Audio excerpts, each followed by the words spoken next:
Our topic is Prepare Seafood Dishes, Part 1. Principles of cooking fish, scaling fish, removing pin bones from fillets, different types of seafood like round fish and flat fish, and mercury in fish.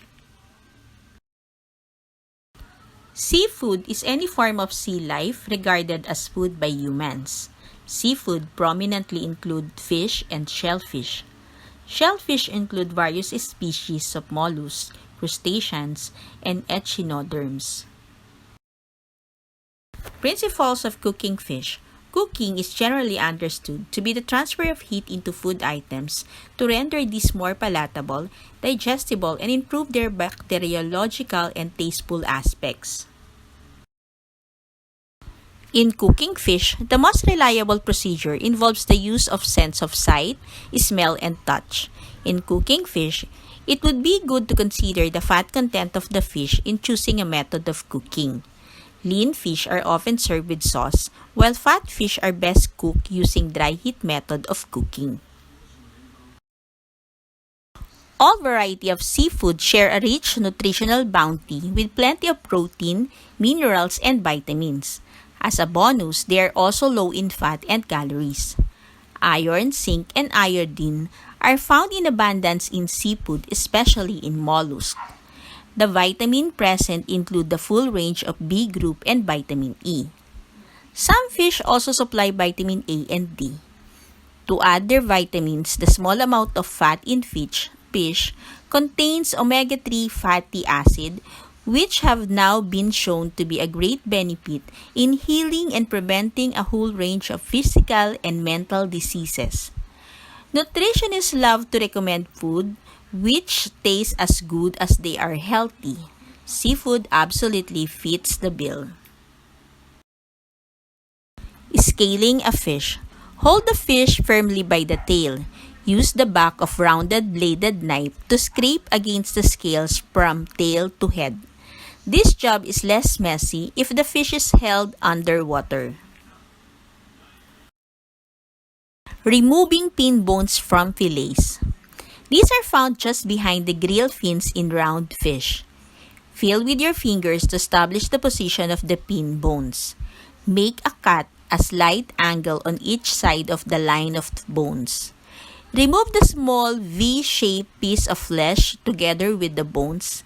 Skinning fillets, lay the fillet skin side down on a board with the tail towards you. Hold the tail end firmly. To keep the knife at the angle at 45 degrees or less, use a slight sewing action to free the fillet. Fold the flesh forwards as you go to keep the skin taut. A pinch of salt on the fingers may help you to grip the skin more firmly. Different types of seafood.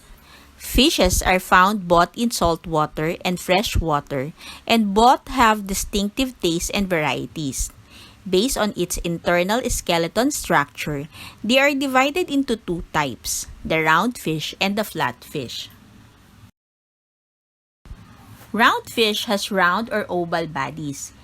It usually has eyes on both sides of its head and swim in vertical position.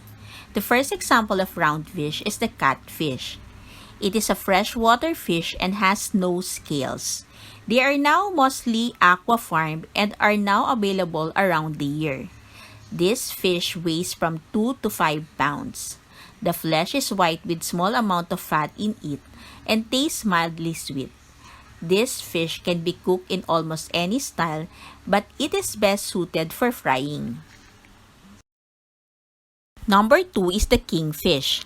It has a texture of somewhat like salmon and is extremely tasty. The flesh is pale white with firm and sweet. It is perfect for Western dishes where the natural flavor requires very little enhancement. Number 3 is the mahi-mahi. Their flesh is off-white or light pink in color. It is sweet in flavor and has a firm texture. Number 4, the red snapper.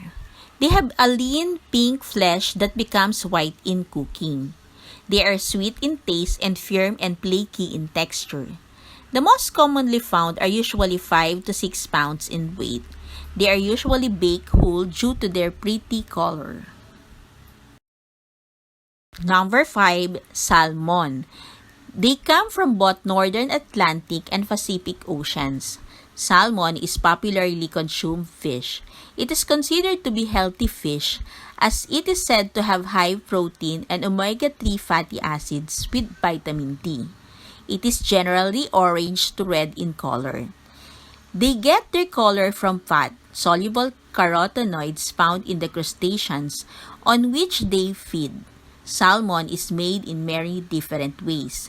Steaks of salmon are commonly fried and served as special entree dish in the restaurants. Smoked salmon is another popular preparation method and can serve either hot or cold. Salmon raw or egg is also used in Japanese cuisines as delicacy. Striped bass. The striped bass that we find is usually the aquafarm striped bass and weigh from 1 to 5 pounds. Striped bass has a rich, sweet flavor and has a firm texture. Hence, it is good for steaming, broiling, baking, or even poaching. Tilapia. Tilapia is typically a name given to freshwater aquafarm raised fish. They are usually 3 to 5 pounds in weight. The flesh is lean, white, and sweet with firm texture. They are good for frying, baking, and broiling. Farm-raised tilapia and catfish. According to the study at Lake Forest University Baptist Medical Center, farm-raised tilapia and catfish have very low level of beneficial omega-3 fatty acid. They also have very high level of omega-6 fatty acid, which could be potential dangerous food source for some patients with heart disease or vulnerable to an exaggerated inflammatory response. The research also revealed that the tilapia has a higher level of potentially detrimental long-chain omega-6 fatty acid than 80% lean hamburger, donuts, and even pork bacon. Dr. Floyd H. Chilton, a professor of philosophy and pharmacology and director of the Lake Forest Center for Botanical Lipids, said that tilapia is easily raised using inexpensive corn-based feeds. These feeds contain short-chain omega-6 that the fish convert it into arachidonic acid or AA and stored in their tissues. This feeding 7-drop strategy, together with the ability of tilapia to grow under almost any condition, keeps its market price so low. Thus, it is considered a staple diet. Furthermore, New England Journal of Medicine pointed out that if you have heart disease or you have a certain genetic makeup, eating tilapia rich in AA will result for coronary artery to get smaller, a major risk for heart attack. Types of flatfish. Flatfish has flat body structures and swims deep down in the sea in horizontal position. They have eyes on both top of the head. The following are the different types of flatfish. Number 1 is the waterfish, pomfret or pompano. This fish has no scales and has smooth skin. The skin is light gray in color and flesh is white, firm and has a sweet flavor. This is very delicate and is best fried whole. Next is the halibut. This is the largest flat fish and can weigh up to 300 pounds. They have lean, firm flesh that is white with a sweet, mild flavor. You might find steaks of halibut in the market. These can be poached, baked, or broiled. The flesh tends to dry out while cooking, so it is recommended to cook some sauce that will go with it. Mercury in fish. Mercury interferes with a great number of cell enzymes and triggers chronic brain inflammation and excitotoxicity. It is connected to autism and other neurodevelopmental brain problems. It also plays havoc in immune system, causing an impaired immune response and higher rate of autoimmune diseases like lupus, rheumatoid arthritis, and juvenile diabetes.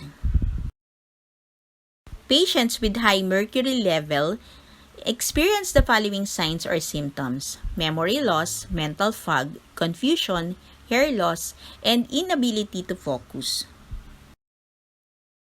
The following kinds of fish are known to have high level of mercury: swordfish, bluefin tuna, sturgeon, Atlantic salmon, and marlins. According to the Food and Drug Administration or FDA, eating less than 6 ounces of albacore tuna per week and limiting the consumption of any fish containing mercury to 12 ounces per week are healthy eating habits. Cooking tip: cook your seafood with garlic. It has been proven to lessen the toxicity and thereby reduce level of mercury in human body.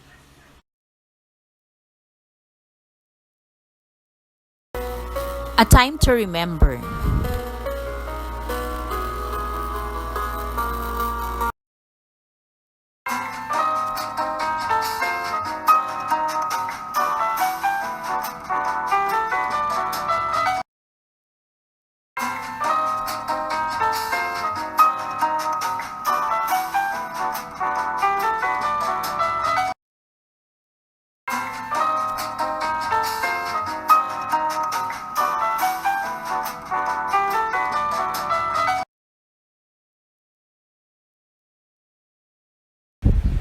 This is Maylene Huliganga. Thank you for watching.